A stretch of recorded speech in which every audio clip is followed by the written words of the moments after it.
I was 16 when my sister stood in the doorway and told me I ruined her marriage. Backpack half zipped, heart half shattered, I walked out without knowing what crime I'd committed. For years I carried that silence like a scar, until her ex-husband called me, and everything I believed about myself unraveled.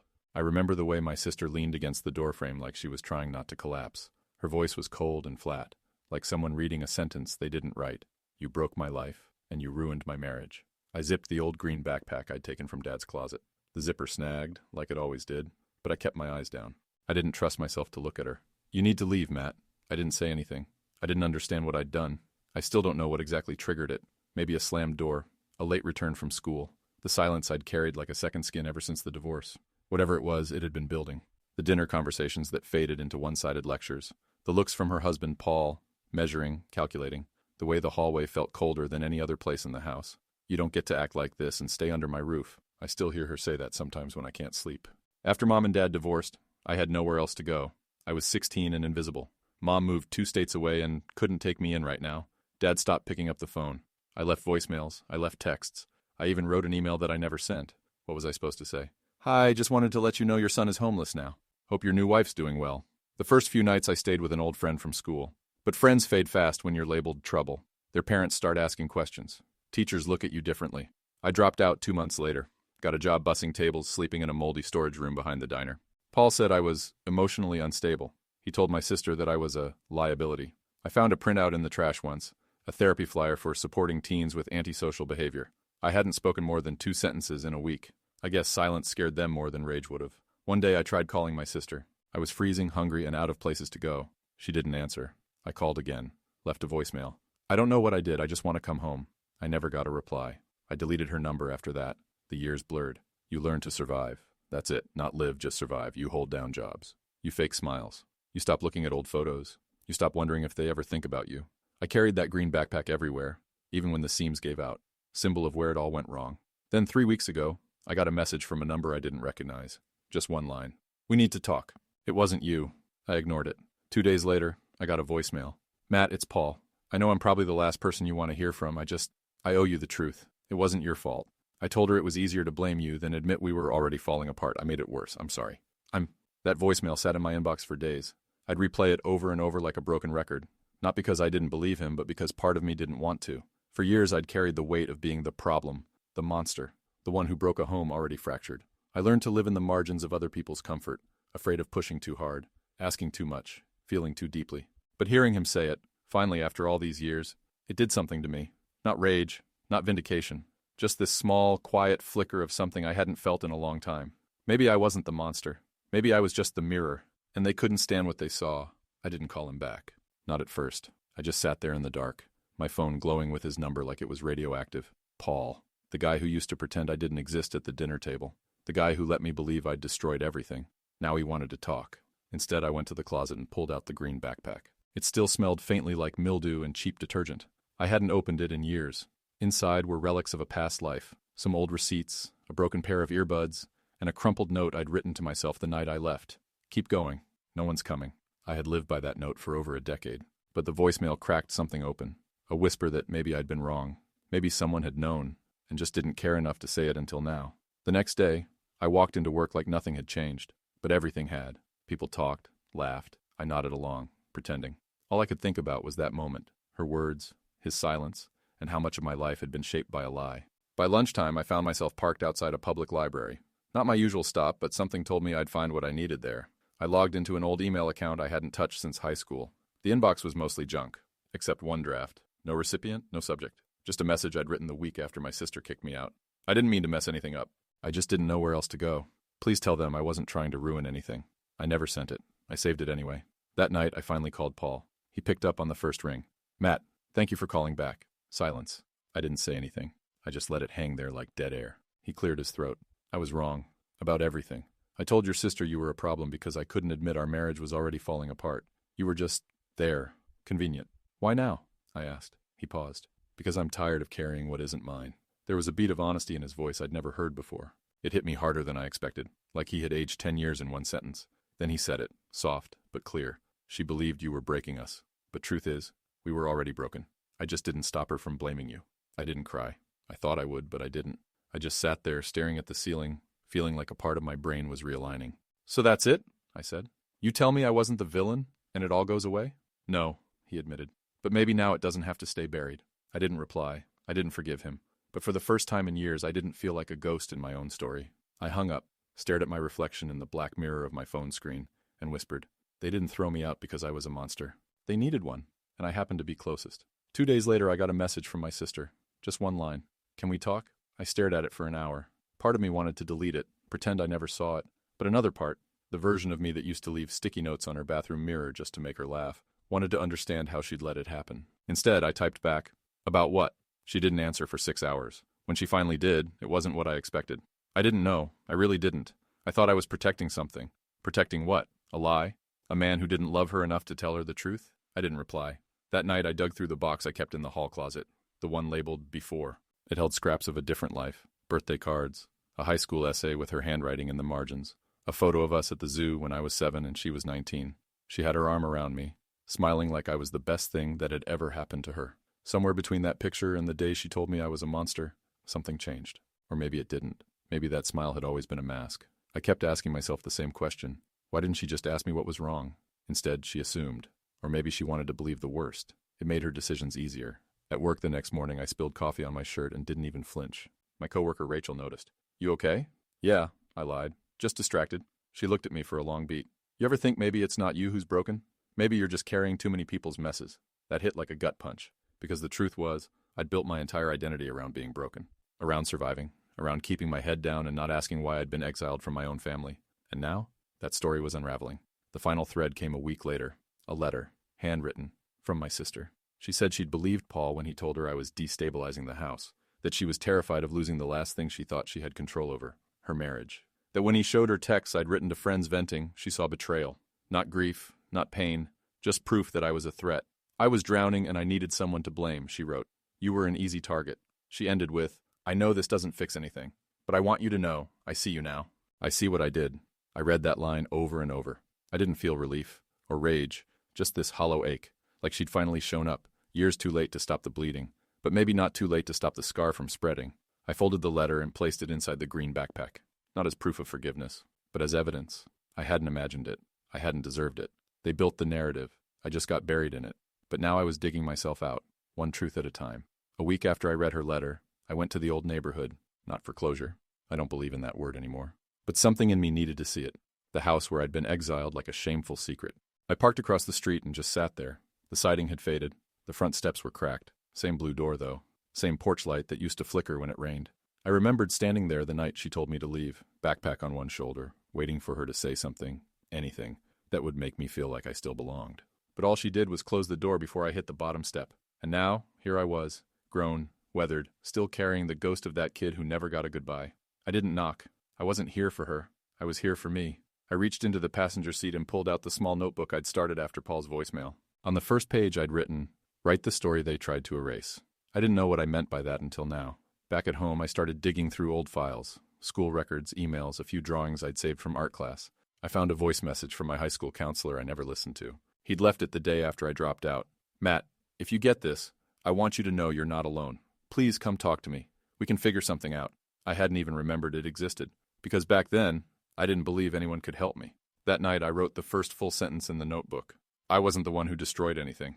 I was the evidence they didn't want to see. The next morning, my phone buzzed. Unknown number. I almost ignored it, but I picked up. Matt? It was Paul again. I think you should know. Your sister's leaving the house. The divorce is happening. What does that have to do with me? She's been talking about you. About how she wants to fix things. I let that sit for a moment. Then I said, she doesn't get to fix things. She can own them. That's it. Paul exhaled. You're right. I didn't hang up immediately. I waited, because there was something I needed to say. You watched me fall apart. You let her make me the scapegoat while you protected your own failures. And now you get to feel better because you confessed? No, he said quietly. I don't feel better. I feel honest, for the first time. I nodded, even though he couldn't see me. After we hung up, I stared at my reflection in the dark screen of my phone, my own eyes looking back at me. They didn't seem broken anymore. Just tired, still healing. But for the first time, mine.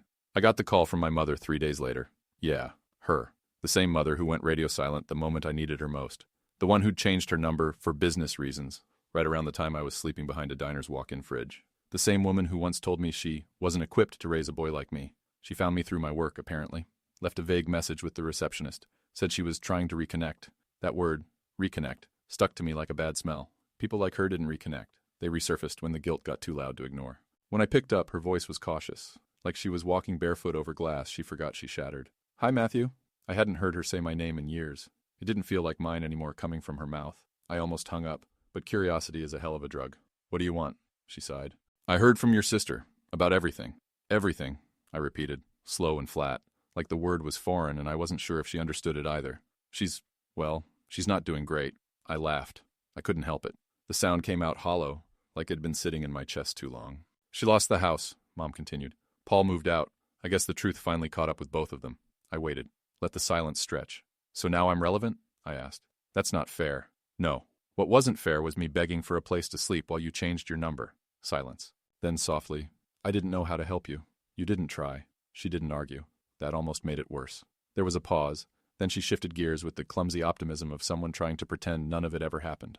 "I want to fix this," she said. "I want us to be a family again." "Family?" I nearly choked. "That word doesn't mean what you think it does." "I made mistakes, Matt." "No, you made decisions. Mistakes are accidents. You looked at your child and decided I wasn't worth the effort."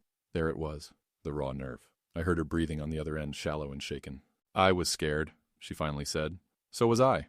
I ended the call, but I didn't delete her number, not out of hope, just history. That night I stood in the hallway of my apartment staring at a box labeled contacts in Sharpie. Old phones, address books, letters I never mailed. The kind of emotional landmine box you keep even when you swear you've moved on. I opened it. Inside was a photo booth strip of me and my sister from some carnival. I was maybe 11. We're both making stupid faces in the last frame. Hers exaggerated, mine hesitant, like I was still trying to figure out how much space I was allowed to take up. I stared at it for a long time, remembering how she used to sneak me candy and call me her tiny human when things at home got loud. Remembering the way she looked at me when I left. Not angry, not sad, just afraid, as if I held a mirror up to something she didn't want to see. I put the photo back in the box, closed the lid, and finally understood. I'd spent so long being haunted by what they did to me I never asked what I wanted for me, and what I wanted was this. No more proving.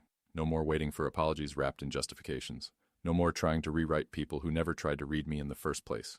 Just peace. And the beginning of a life that wasn't defined by who failed me, but by what I survived. The first time I saw my sister in person again, it wasn't planned. I was coming out of the pharmacy, headphones in, sunglasses on, doing everything possible to keep my head down and my world quiet, when I saw her. She looked smaller than I remembered.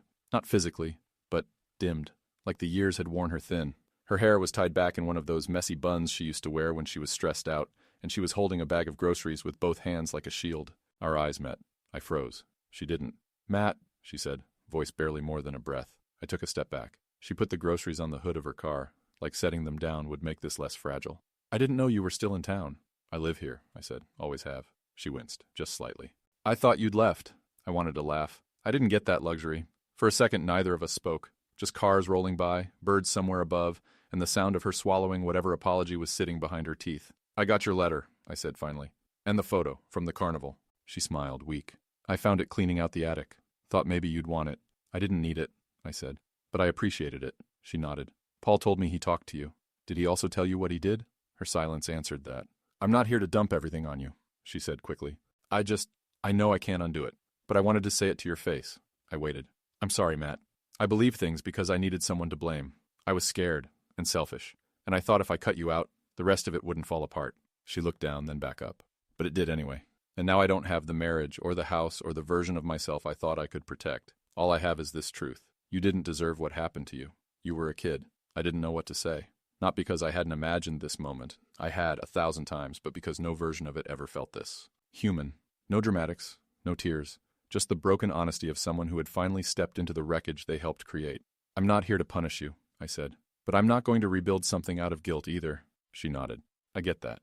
We stood there for a moment. Two people who used to share childhood memories, now sharing the same patch of pavement like strangers. "Take care of yourself," I said, and turned to leave. But before I could walk away, she said one more thing. "You were never the monster. I was just too afraid to face my own reflection." And for the first time I believed her. Not because she said it, but because I didn't need it to be true anymore in order to survive. I didn't sleep that night. Not because of anything she said. Honestly, her apology had been more real than I expected. But because something inside me was shifting, and I didn't know what to do with it. It's strange when the narrative you've carried for years suddenly falls apart. You think there'll be some kind of euphoria, like the chains are finally off. But what you feel is exposed, raw, like your identity had been carved out of survival.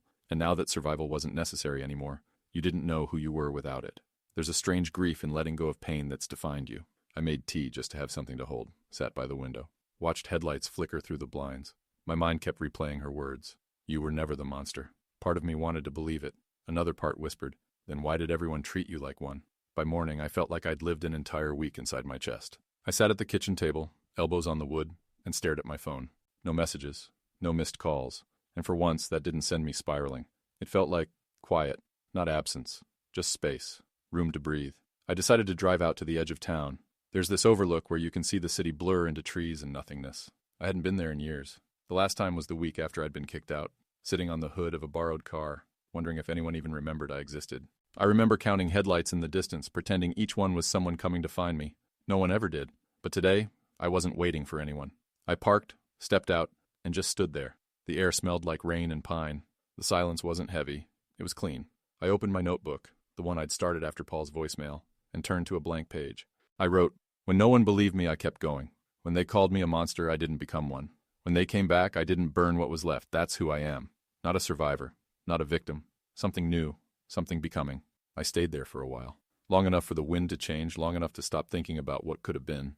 That evening, back home, I got a text from a number I hadn't saved. It was my dad. Your sister told me what happened. I want to talk, if you're open to it. My first instinct was to throw the phone across the room. This was the man who disappeared when everything collapsed, who told himself the silence was justified, who made peace with his absence while I was begging the universe for one adult who would show up and mean it. I didn't reply. Not yet. Because forgiveness, I was learning, isn't an event. It's a process, a boundary, a decision you get to make on your terms. And sometimes the kindest thing you can do for yourself is not rush it. That night, for the first time in years, I slept through until morning. No nightmares, no shaking hands, no echoes of being told I broke things I never touched. Just silence. And in that silence, I finally heard something I hadn't in a long time. Myself. Breathing, steady, alive, free. I didn't text my dad back. Free. Days passed, then a week. His message sat there, unread again and again. Not because I didn't see it, but because I saw it too clearly. His words were too tidy, too easy. I want to talk. Like he was asking to catch up over coffee. Not like he'd walked out of my life without once looking back. What do you even say to a man who abandoned his kid at his lowest? Who let a teenager get erased from the family story without lifting a finger? Hi, Dad. Sorry I ruined your second marriage by existing. Didn't quite have the ring of reconciliation. Instead, I poured myself into routine. Woke up early. Went on runs even though I hate running. Organized my kitchen cabinets. Cleaned out files. Started therapy. The therapist, a soft-spoken woman named Jean, asked me why I came in. I don't know who I am without the damage, I told her. She didn't blink, just nodded. That's an honest place to start. We talked about trauma not as an identity, but as a shape your life bends around. She said healing doesn't mean forgetting. It means refusing to let the past drive the car anymore. Around the same time, I started hearing from people I hadn't spoken to in years. Old friends, acquaintances, a former teacher who'd once tried to call CPS but got shut down by a family cooperation clause.